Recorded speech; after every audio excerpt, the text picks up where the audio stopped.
Welcome to Unschooling Conversations. Today I am joined by Jyoti, and in this episode we are going to talk about the Portsmouth Judicial Review results and the impact that may have on home educators and a way forward for us in the light of these events. My name is Heidi Steel. I'm a former teacher and unschooling parent to 4 school-aged children who are happy living and learning as they go. I've been unschooling for almost 10 years.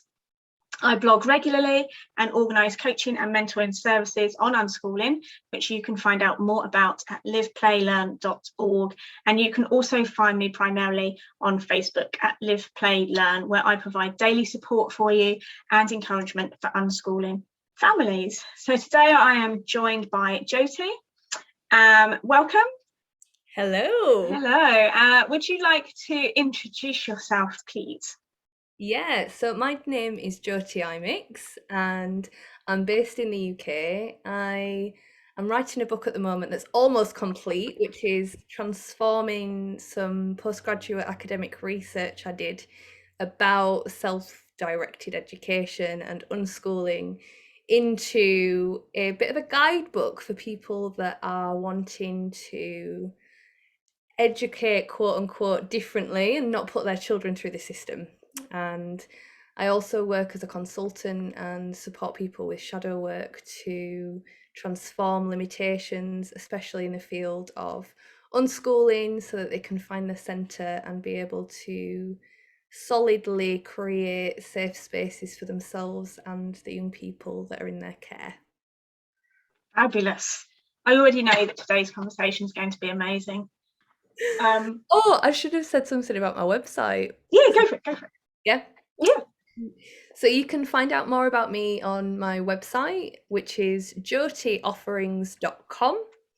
The website is currently under construction, but you can pop your email address in and you'll get the updates of when the book is published and also when the website is live.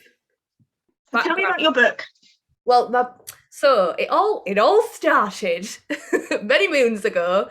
So originally I was a play worker. And play work is all about children's rights, essentially, and creating spaces for children's free action.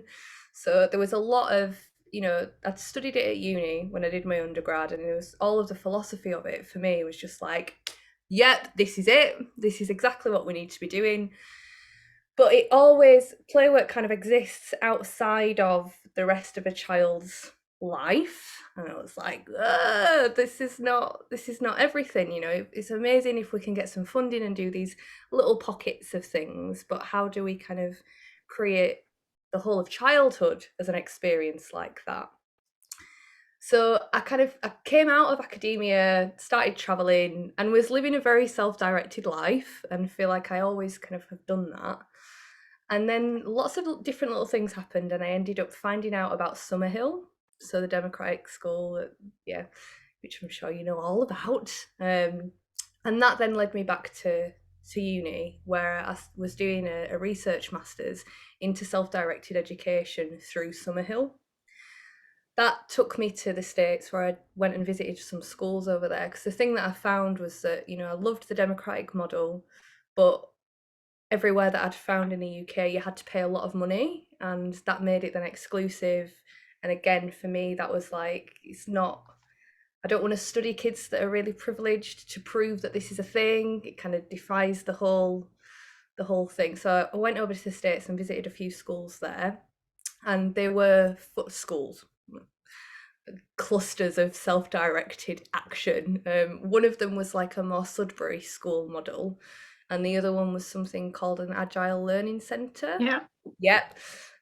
So visiting both of those was just like, yes, this is how it works. This is how it works in action. And in LA, they've actually got some funding through the charter schools movement to be able to fund these projects.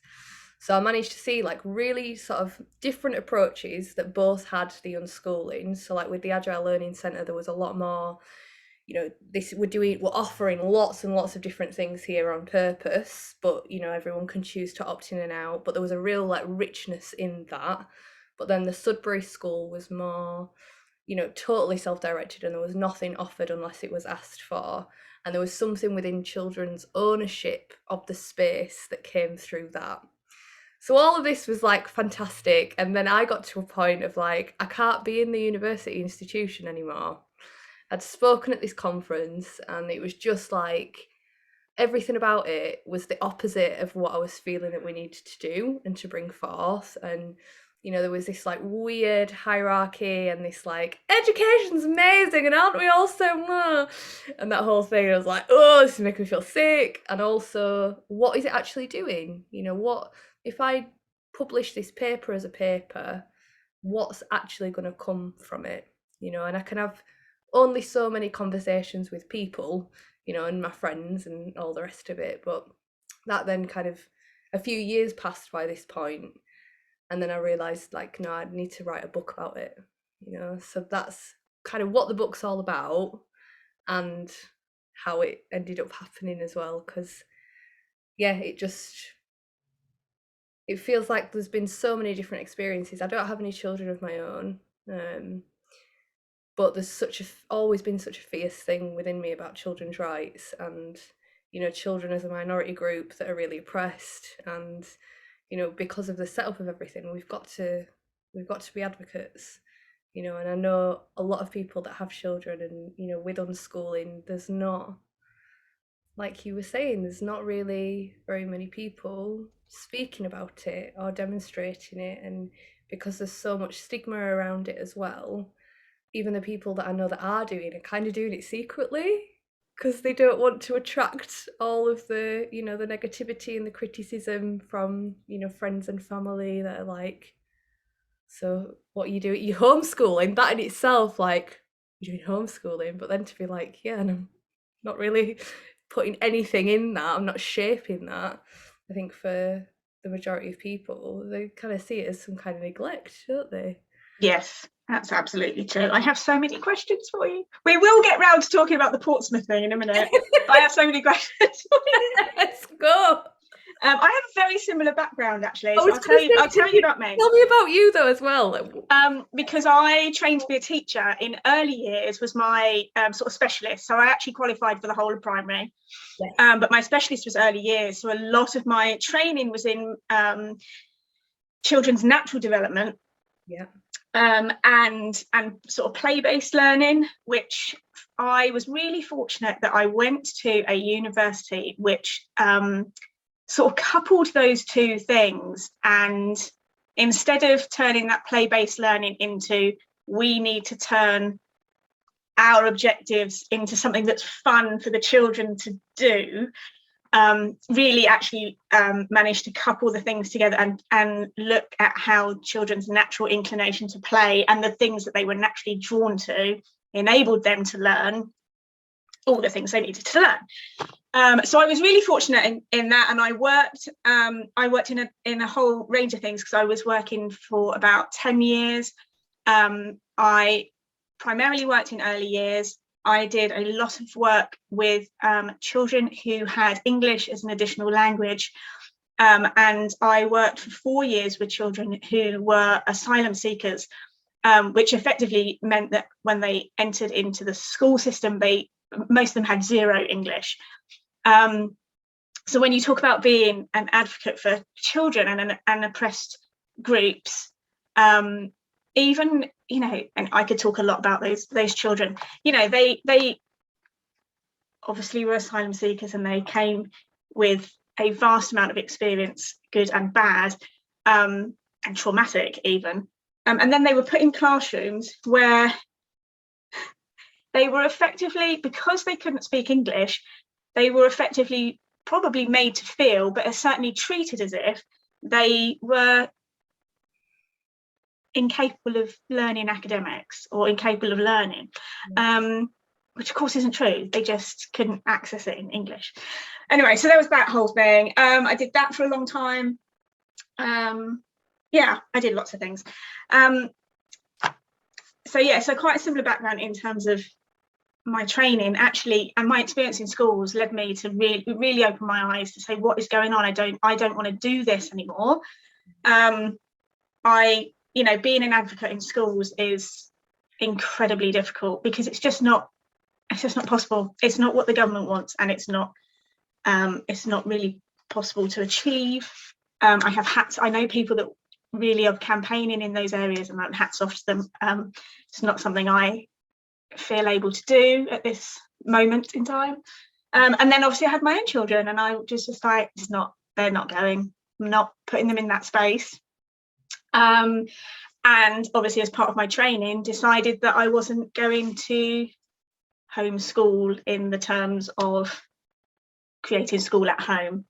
That wasn't going to be a route that we were going to follow. So my children have never been to school. I've got 4 children. They've never been to school. This makes me so happy. It's really, really happy too. It makes me incredibly happy. They've never been to school. So my eldest is 14. Wow, you're amazing. And then I've got a 12-year-old, a 9-year-old, and a 7-year-old. So when I do the introduction for the podcast, I always say they're really happy living. They're just happy living their lives and learning as they go. You know, that's how we do things. And the longer that we've done it. So in the beginning, I said, you know, a lot, you hear this a lot in home educating books, you know, on the continent, they don't teach children things until they're 7. So you think, okay, well, I'll just do this until they're 7, or, you know, just for this term or this academic year, and we'll just review how it goes. We'll see how it goes. And by the time my eldest got 7, it was just like, no, this is too good. We're not gonna, you know, we're just carried on. And then it's like 10 years later. 10 years later. So I guess really the reason that we're in contact is because of the review that's been released this week, the Portsmouth Judicial review. Yeah, and then there are certain things in the review that have caused some strong reactions amongst the home educating community, and some a little bit of shock maybe. Certainly a lot of fear in what I've been reading online in groups in the last week. I'm trying to see if I can find the paragraph that is, let's go here, because I think it's on this one thing, even when I find it. So talk to me a little bit, while I'm trying to find it, talk to me a little bit about your experience of maybe navigating round different, because I know particularly in the States, the states obviously have different laws and regulations based on what state they're in. So maybe you could talk a little bit about your experience with those different things and what you've seen. So both the schools that I went to visit, schools with inverted commas, they were both in LA, which is in California, and therefore they were both kind of under the same legalities and legislation. So in that area, people were able to homeschool and able to unschool as long as they were proving the learning. So at first that's like, what? How do we possibly prove learning, especially when we're unschooling? But the way that both of them had set it up was that it was basically like, you know, like in early years, this like documenting what's been created. So sort of taking pictures of the day, just what people got up to during the day, taking pictures of it. And then it was kind of the adults' responsibility to be like, okay, we're going to say that, because we can see that this is what's been learned or experienced in this moment, we're going to say that that's what's happening. You know, so it didn't fall on the young people to have to sort of change anything, or for them to have to prove anything, or for anything to be set up. It was just about being able to document. And it, you know, very simply, they did it with photographs and sometimes, you know, pieces of work and whatever that work, creations that had been created in the space. That was enough, you know, and it was just about being able to because I think sometimes it can be really easy to just be like, to go into fight mode straight away. It's like, no, I will not prove this. Why do I have to prove this? But the thing that I always sort of think about within situations like this, and this is similar on things that are going on the planet globally at the moment anyway, but most of us did go to school, in the traditional sense, and there were rules at school that when a teacher was in front of you, you followed. But then when the teacher wasn't there, you got on with doing whatever you wanted to do, or looking however you wanted to look. So like, I remember like our thing was, you got to have your top button done at all times. Nobody ever had the top button done. But then when a teacher came, because you knew that you were probably going to get in some kind of trouble if you didn't, you put your top button up. And I think there's something in that of like the way that the world is at the moment. We've got to navigate it somehow, and I think it's really important to fight when we need to fight, but also to try and find a path that means that we're not potentially going to lose the freedoms that we've got as well. So yeah, that's kind of what I saw when I was in the States, was just this, you document it and explain it, and you kind of as the adult draw the lines between what's being demonstrated, so that then the overseers can kind of see it through that perspective. Yeah, it's an interesting because that's one of the things that came out in the review, was that the degree of evidence provided by the home educators wasn't enough in a report format. And it boiled down to two things. Firstly, that there wasn't enough information to prove that there was a suitable education, which suitable education is sort of a legal term for home educators. So it didn't prove that there was a suitable education. And then the judge went on to outline what a reasonable person should expect from someone, which was providing samples of work, providing marked work, providing work that shows progress. And it really clashes with the guidance for parents that says, of course, it would be helpful if you provided these things, but it's not necessary. And other things that it says in that guidance are things like, your child doesn't have to be doing, following a curriculum, because that's one of the things you mentioned. Your child doesn't have to be following a curriculum. Your child doesn't have to be producing work and a lot of the times we refer to that work or those creations, whatever it is they're doing, as the child's own work, and therefore it belongs to the child, their intellectual property. So for a long time, particularly maybe unschoolers, have said that work is theirs, and to take my report, my eyewitness report of what they're doing, as evidence. Which brings me on to the second thing, which is paragraph 94, which is very long, but says that parents can't be trusted, and a report alone is not sufficient, which riles me on so many levels.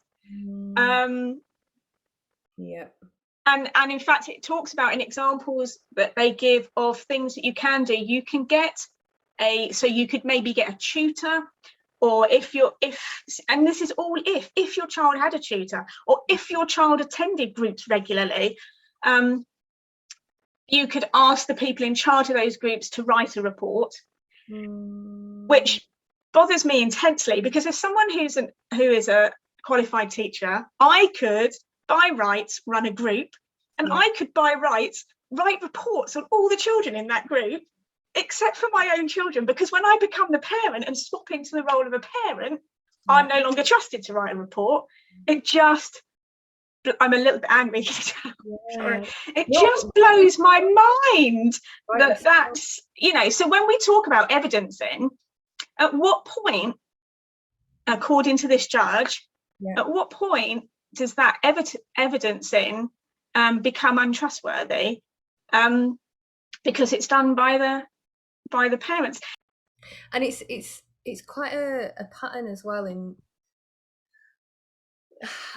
because a lot of the time there's this thing that's put forth of like neglect, so it's, well, what we're actually doing here is we're ensuring that parents are not neglecting their children, and therefore, they have to prove blah blah blah, but we also can't trust the parents because we think that they're neglecting the children.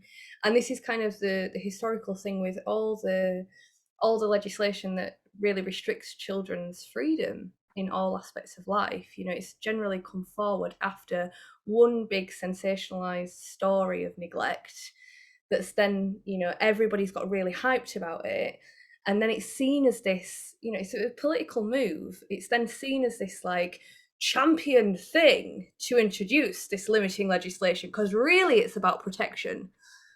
But is it really about protection? We know that it's not about protection, but it's that same pattern all the time. Like, we'll kind of highlight these things that could be seen as risk or neglect, and then we'll step forward with this really limiting rules, limiting law, and it's celebrated by many as a result of that sort of campaign that's been created. It's like, yay, they're looking after their children, and all the while children's freedom and human freedom is getting smaller and smaller and smaller and smaller. No, you're right. It has this like the opposite effect. Like, we think we're doing this, but actually what's happening, or the result of what we're doing is the opposite of what is what we want. And I have quite a strong feeling about how observing children changes what they're doing and changes their interaction with the world around them. And I think this can be quite subtle. I don't think many people would necessarily see it or identify it. But then there are parents out there, myself included, who have got children who are very vocal about these things. They don't want to be photographed, for a start. I mean, that's the bottom line. And if they, for want of a better word, caught me writing things down about them, they'd run a mile. And that changes what they do, because that then changes the conversations they share with me, or when we're doing an activity together, or we're watching something together, they're very conscious, or so these are my children I'm thinking of, and other children, I think maybe even subconsciously, are aware that what they're doing is being observed, and then that changes what they're doing, and it changes how they behave. And I don't think that changes for the better. And that worries me. But it also worries me that there are some children out there who will outright refuse to be photographed. So when we talk about documenting things, that becomes less of a, certainly not an easy option. And I would be, in the case of my children specifically, less aware of what they're doing, because they would be less likely to share those things with me, which again causes a little bit of a problem. So therefore, I'm going to summarise those things by saying that the review is slightly ableist and very narrow-minded, because when you set out and say, this is how I want to see evidence, you are shoving everybody down the same path, which is what they do in school. And mostly that's the reason why, if you want to give a broad reason for home educating, home educators home educate because school doesn't work for them. So you're sort of, so it's really narrow-minded. But convinced that as unschoolers, we can find a way. We're a creative bunch. Yes. And I think we're quite, I want to say broad-minded in terms of, you know, seeking alternatives, like how can we do this? How can we make this work? But it'll be interesting to see what we come up with. You know, and there's lots of things out there that people are already talking about. My slight concern at the moment is everyone's responding from a place of fear, and that's not always helpful. And like, I personally like to just step back and wait and like, let's just get try and get a good lay of the land once the dust has settled. And I think maybe as well, like within that, you know, it's also talking to the young people, because you've got these incredible unschooled minds that, you know, again, as you say, the unschooling community is very creative, and, you know, to kind of to let the young people in on the collective reality that we're facing with regards to governance, you know, because it is the world of that we kind of inhabit at the moment, and creating these amazing experiences where their minds are not being put through this conditioning factory is the most radical, incredible, beautiful thing that we can be doing. But also allowing those minds then to be part of, okay, this is what we're facing, how do you think we could move through it? And as well, just to say, like with what you were mentioning about the observing thing, like in play work, we've got an official term for that, and I don't know if you ever came across it within the theory that you studied, but it's called adulteration. And basically it's this, it kind of, in a very obvious way, it's like, okay, we're going to do a play activity now that I've kind of created, and we're all going to have loads of fun. But also it comes down to, like, in a really nuanced way, this like power dynamic between adults and children that exists all the time. So even our presence in the space changes things. You know, the only time that young people are actually young people is when there's no adults. And it's what we used to do, you know, like when you were out playing, you know, when you called for your mates and you went to the woods, that was when you were being your truest self. And I fully agree that, you know, any kind of documentation that of the stuff that we've already talked about is going to take that away, you know. So I think if we can speak to the young people as well and see what they feel like we can come up with to prove things, because like the thing is, like, I will always be an activist, you know, it's in my bones and it's in my blood, and I know that you're the same. I can feel that, and I think most people that are unschooling are that. But the reality is, at the moment, we do live in this sort of system that does have an overarching power that has the power to take power from us. So it's like, how can we find these ways where we're not self-sacrificing and we're not sacrificing the young people? So getting all this academic research that is now really coming through, you know, being able to sort of push that out.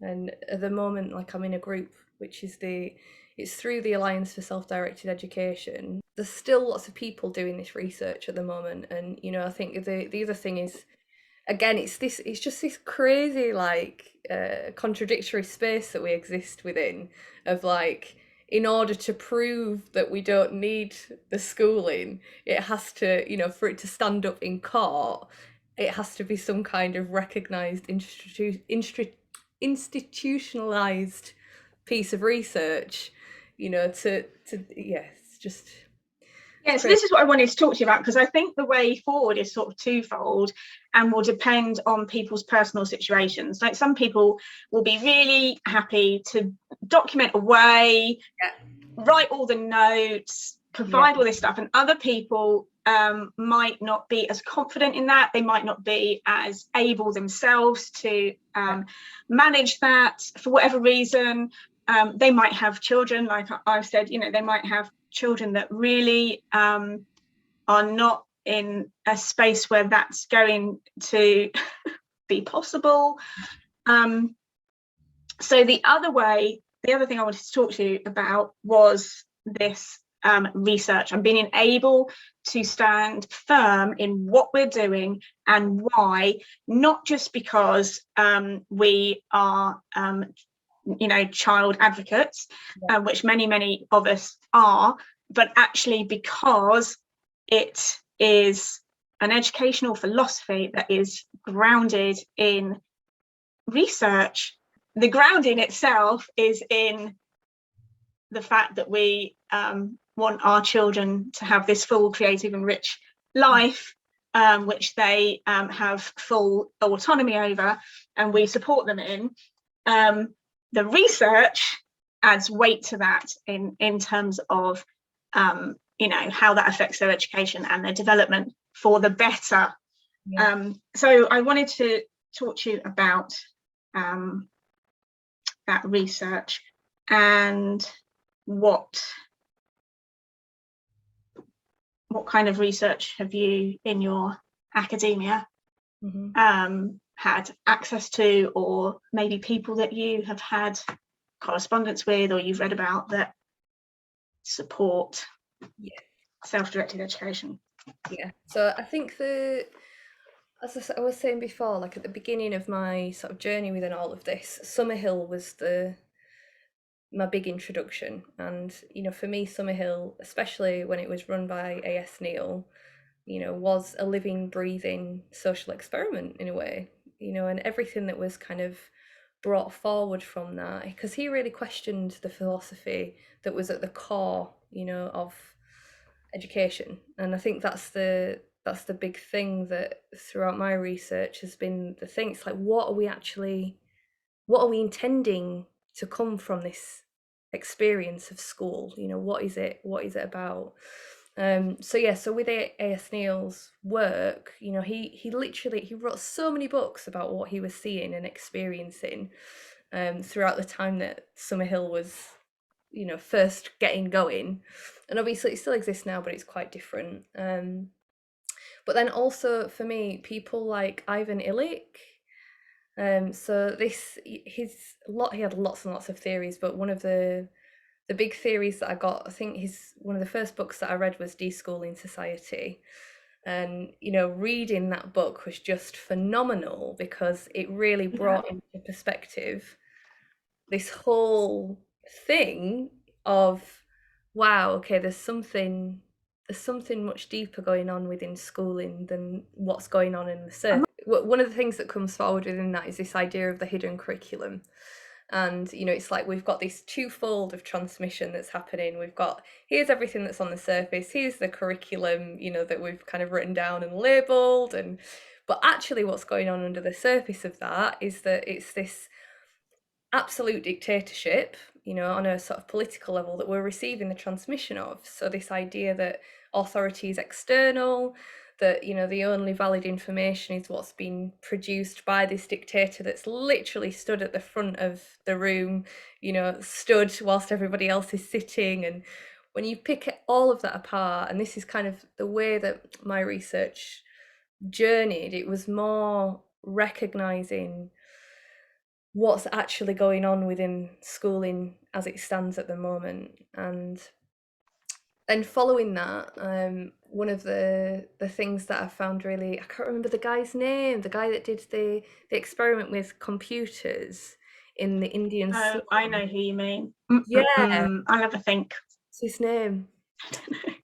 But anyway, because I saw him talk at a conference, and he basically, they'd installed the computer. They had their university next to a slum in India, and they just installed the computer through the little wall. So it just one day magically appeared in this Indian slum. They didn't give any kind of direction as to what to do with it. They just left it there. And the children taught themselves through exploration and collaboration, not only how to, and this is when the computers and the internet were first becoming a thing as well. So they taught themselves to turn on the computer, to navigate it, to open web pages, to create documents, to find everything that you can do with a computer, they discovered themselves through exploration. And this is then, again, where my background as a play worker and all of the play work theory comes into it, because like play and self-direction, from a play work perspective, and self-direction is the same thing. So it's this idea that, and it's not even an idea, it's a proven phenomenon, that when young people or any person is free to follow their own instincts and drive, they learn. And the guy's name with the hole in the wall is Sugata Mitra. I looked him up. Amazing. Yeah, so which is, if people haven't seen it, they should go and see it, because it is fascinating. These children that, to all intents and purposes from the outside, look like they may struggle, all gathering around this. It's called the hole in the wall, with this PC in the wall, and you know, they don't even turn, the people that install the PC don't even turn the thing on. You know, they have to, like, right from the beginning, work out how to turn it on and how to work it and how to operate it. And I think by the end, I'm sure, I'll have to go and watch it, but I am sure that by the end, one of the things that happens is the children have, like, taught themselves microbiology, because they've done all this research about how plants work, and the makeup of cells in plants, and all this. That might not even be microbiology. I might have just given that a completely different name, but I do. But they you know, they go and learn something that's really specialized, Yes. all by themselves, which is brilliant. You know, and Peter Gray's theories around play and everything that he's brought forward as well has been really fundamental for me, and again really aligns with the play work approach, because it's, and all of the theory around play work, because it is literally, you know, it's this weird idea that we've got that like learning stops when you're out of school.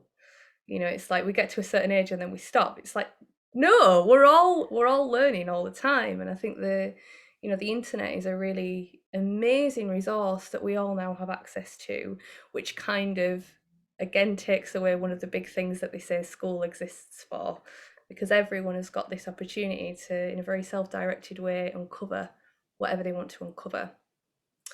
And to speak about the things that I saw when I was doing my research, or just a couple of the things, you know, there was this amazing, it was like everybody's genius got the opportunity to be, because I genuinely believe that everyone's a genius, and it's just being given the opportunity for us to be able to follow whatever our genius is, and that gets led through that fiery passion that we've all got inside of us.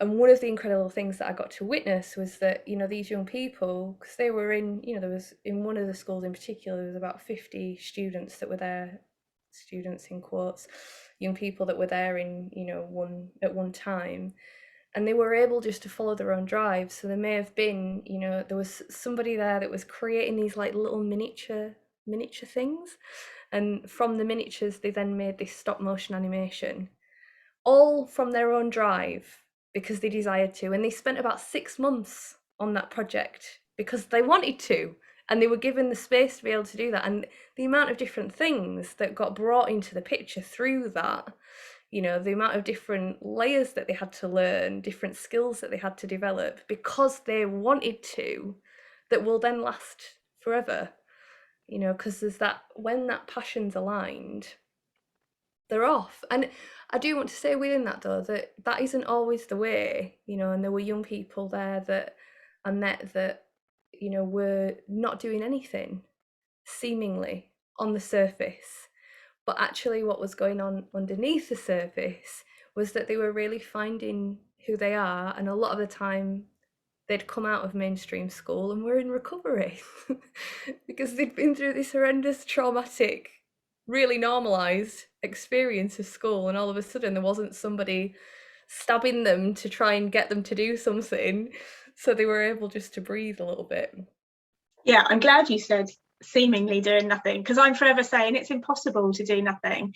And like, even if children or young people or ourselves are, to all intents and purposes, look like we're doing nothing, there's so much internal work going on. And like you say, for children that have just come out of the school system, there's a massive amount of internal work going on, because they have so much to process that they haven't had time to process before, and not just academics, but the way they were maybe spoken to, the social situations that they were put in, the way they were treated as less than or not listened to when they had things to say, or the list goes on really.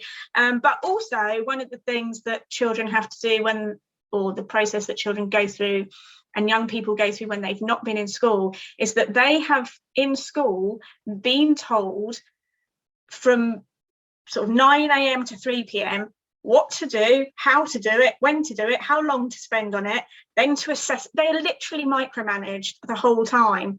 And then to come into a space where they are maybe expected to decide for themselves, that's a really big leap. So that time that they take to process all of that, and to it's just a lot going on, isn't it? But then then there's people, I can't look at anyone now and say they're doing nothing, or look at anyone and say, oh, they're being lazy, because something's going on. Maybe last week they had a really intense week, maybe a really physically intense week, or cognitively intense week, and this week they're processing all that. There's something going on. They just need to, whatever reason, I don't really care anymore. I just accept that there is a reason for that. And sometimes, like you say, you can have intense months and months and months where you're working on a project. That's a very schoolish term, isn't it? Project. You're working on a project, you're doing your thing, it's really intense, you're lapping it up, you're doing all the research, you're buying all the things, you're watching all the YouTube videos, you're creating stuff. But equally, you can have really long periods of time, 6 months or more, where it appears that you're doing very little. So I'm going to mention Gina Riley's work, because last year she published an entire work, which I did a podcast with her on, and I can't remember what it's called. It's awful. It's an entire academic book specifically about unschooling. It's a proper, like a big academic textbook work, and so she does a lot of work looking at self-directed education and unschooling, and she unschooled her own child as well, all the way through, right up into adulthood. So I've got a lovely podcast with her. So the research is out there, and I think it's one of the things. So I am going to mention Rose, because she has a website called Suitable Education, and she pulls in lots of research there, so it's all there. So one of the things I think off the back of this judicial review is that people need to do what they feel comfortable with, but that it is there, the information is there. Standing firm in our educational choices for our children, because the alternative for me is not what I want for my children, which is why I chose home education in the first place. Okay. And it's wonderful as well, I think, from even you as a sort of living example of somebody that is in a qualified teacher. You've done the whole shebang, and actually you've chosen then to unschool your children the whole way through, and you've now got a 14-year-old. Is that your old? Yeah, my eldest is 14. So to have kind of and I think this is the other thing of like, there's an interesting thing that comes through feminist theory, which is basically, and again, this is all the different things that we can sort of pull from, but the idea that the only valid accounts and the only valid research comes through essentially a white middle class man. But the reality is that everybody's experiences are, it's all research, isn't it? It's all human research, and it's maybe there's a place to be able to lean on feminist theory to say, look, it's not, there's a whole body of academia that has brought forward now the idea that it's not just about, you know, having the credentials and being a certain race or class for you, you know, for what you're saying to be valid. You know, there's it's all valid. And another thing that I kind of saw within my research as well, which might be a good thing to lean on, is, you know, young people that have kind of come through these self-directed childhoods, and to speak to them, you know, and to kind of have their accounts as evidence, you know, because there's this weird thing in there, like if we do the whole traditional route, you go through school and then you get to 18 and you spat out, maybe you get to 16 and you spat out, regardless of when it happens, and then, you know, most people at that point have no idea what they want to do, and you've got these young people that go to university and they've just kind of picked a topic and they don't really know what they're doing with it, and then they get to 21 and they graduate and then they don't really know what they're doing with it, you know. And so it's like this whole thing of like finding what you actually enjoy and what you want to pursue, I would say, is the purpose of education, if we're wanting to put a purpose in pushing people to do something. And the only way to do that is through self-direction, isn't it? Like, I think that's the quickest route to get to it, rather than spending, you know, 12 plus years in education and then you like you say, you come out the other side, you're still not sure, and like you say about the hidden curriculum, you might by that point have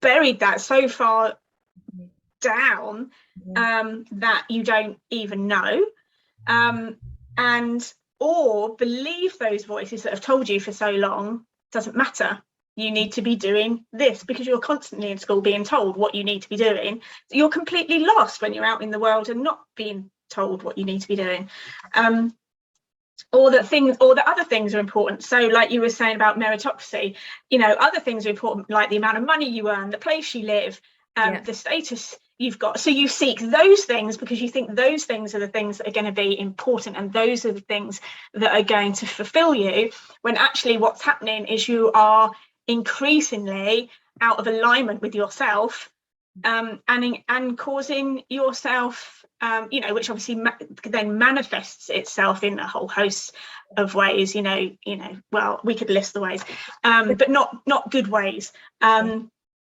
ways that usually need some form of medical treatment or therapy, but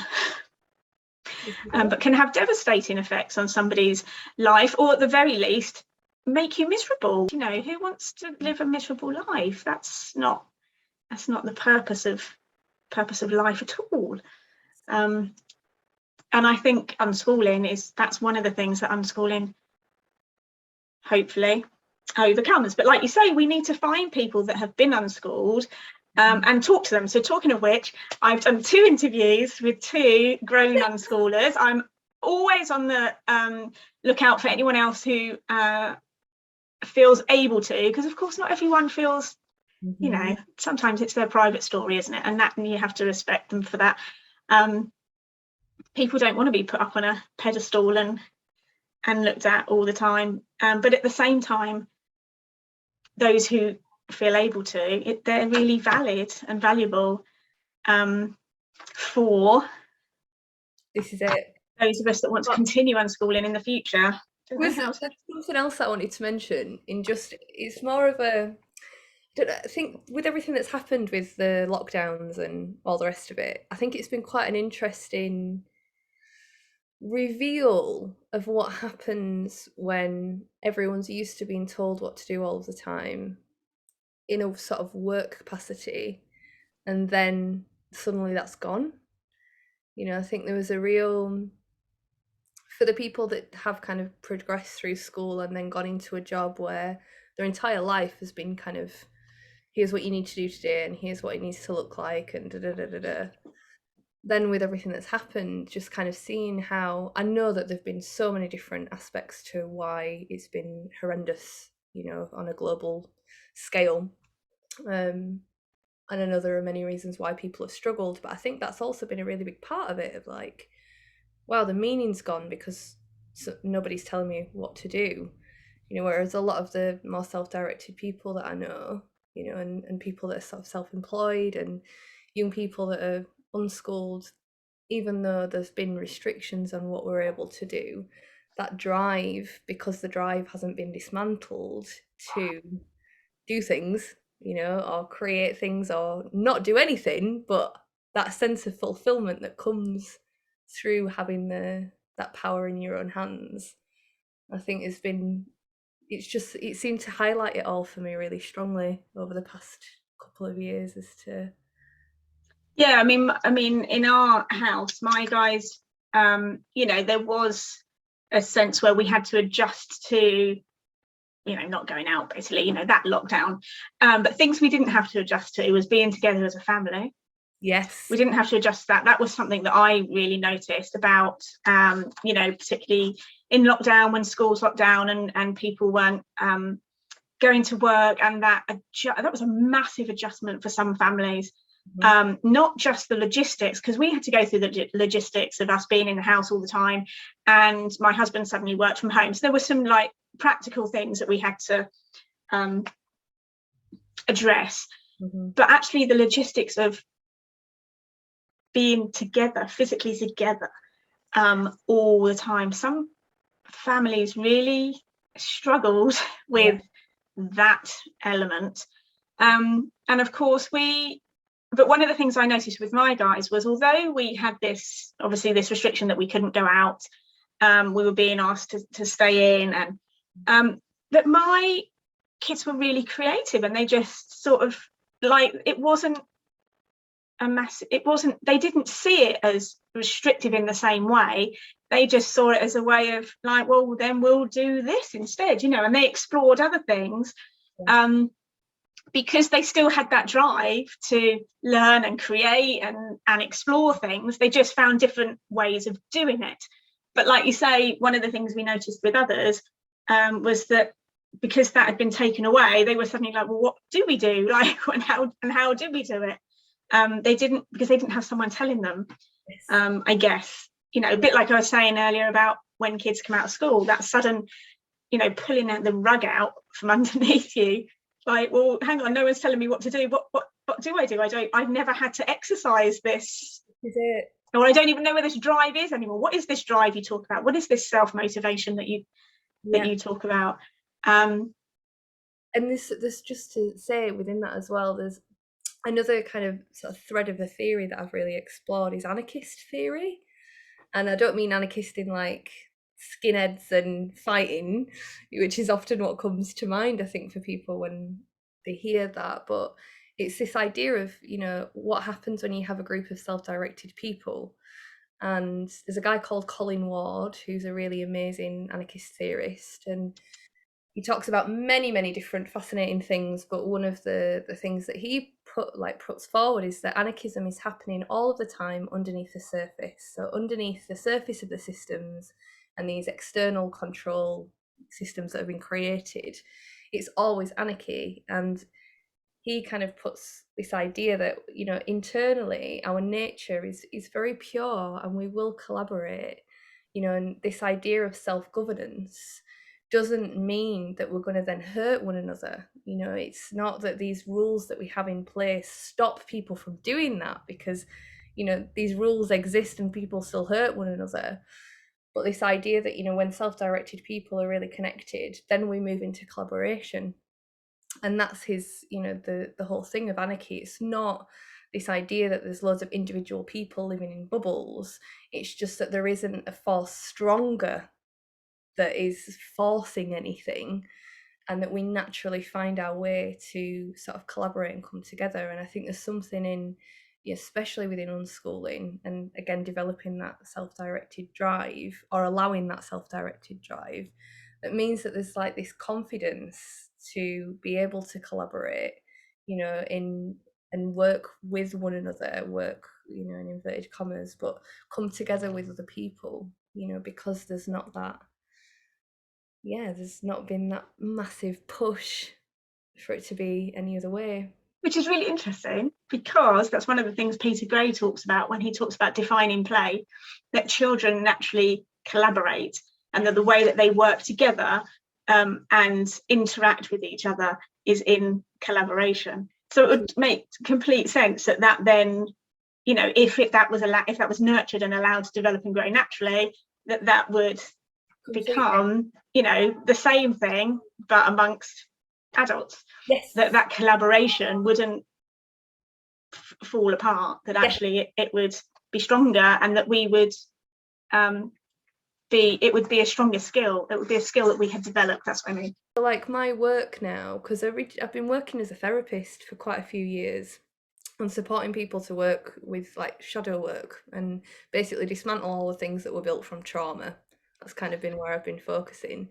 And now with my work moving forward, I want to work with parents to de-school themselves, essentially.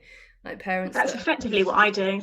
Yeah, is it? Yeah, so my work with parents, I do mentoring and I do courses, but it's all about this is it, de-schooling yourself and, you know, changing what we know about education.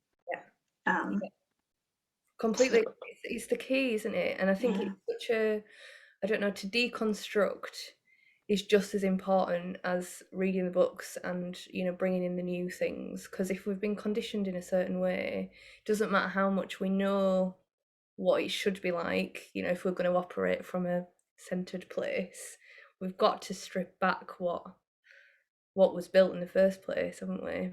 Yeah. So a lot of what I do is working with people to sort of align what they know in their gut, which is often what they realize about, I don't want my child to be in this place, I don't want my child, you know, in school, I don't want my child to feel this way, and that, you know, that gut instinct that they have, and align that with their heart knowledge, which is where they're at in terms of their you know, their conditioning, and align it with their head knowledge, which is all that stuff about, you know, what do I know to be true? Can we dismantle that? Can we replace it with and maybe they already know, maybe some of them have already read Peter Gray's work, so their head knowledge and their gut knowledge is like there, but their heart, they're still fighting because they can't see a way forward that isn't school. So sort of align, you know, helping people to align all that really stuff.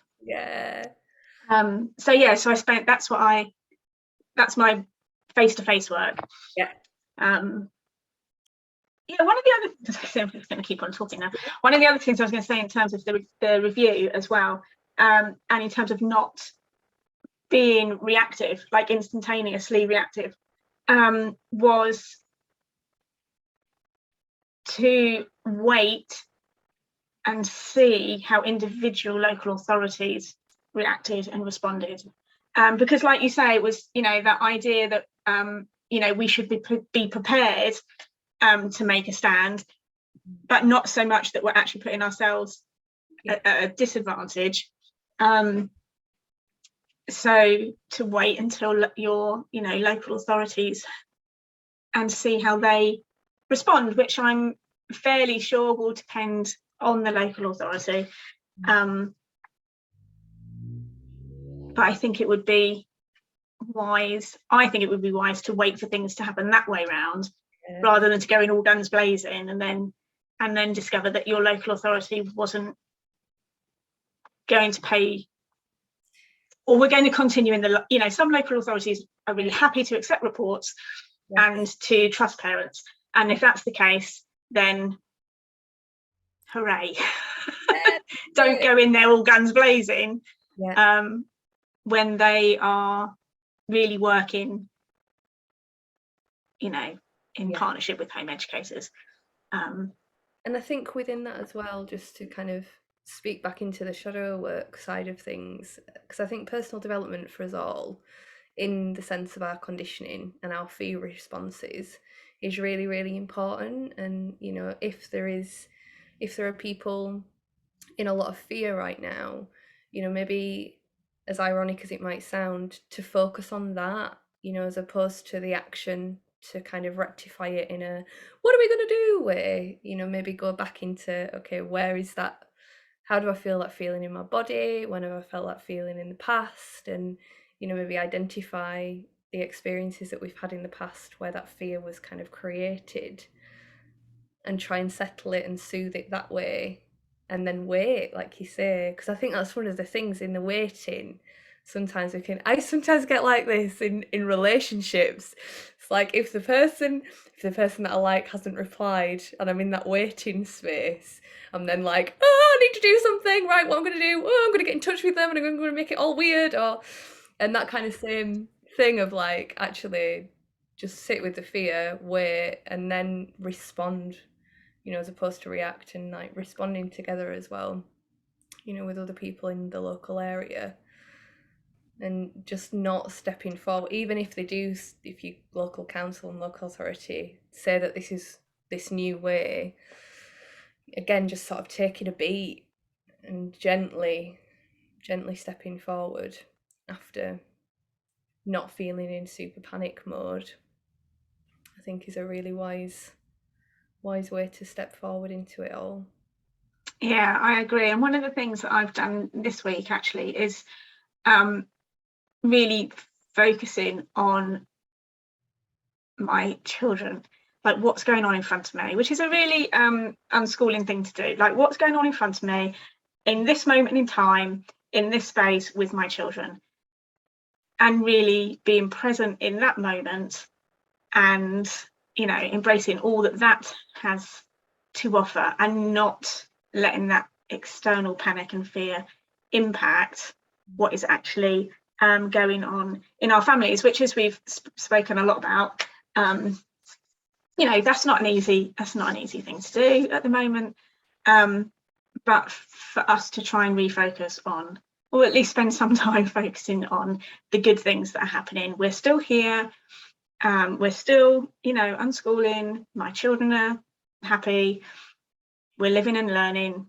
we're all good in this moment right now before us. And to spend time really present in that moment, and allowing that to sort of wash over us a little, and maybe help to release some of that fear that we maybe are feeling. Thank you for joining me. It really has been lovely to meet you, and lovely to have this conversation. And I hope that people move away from this podcast with maybe some tools up their sleeve. I'm going to put lots of things in the show notes that we referred to, particularly some of the research work that we've talked about, and maybe drawing strength from the fact that there are other people out there that are willing to pull together their resources, and for us to support each other in whatever the future may hold. And listeners can join me again next month in the next episode, when I will be having another conversation from an unschooling perspective with another amazing guest. It was lovely to meet you. Thank you. Heidi, thanks a lot. Bye.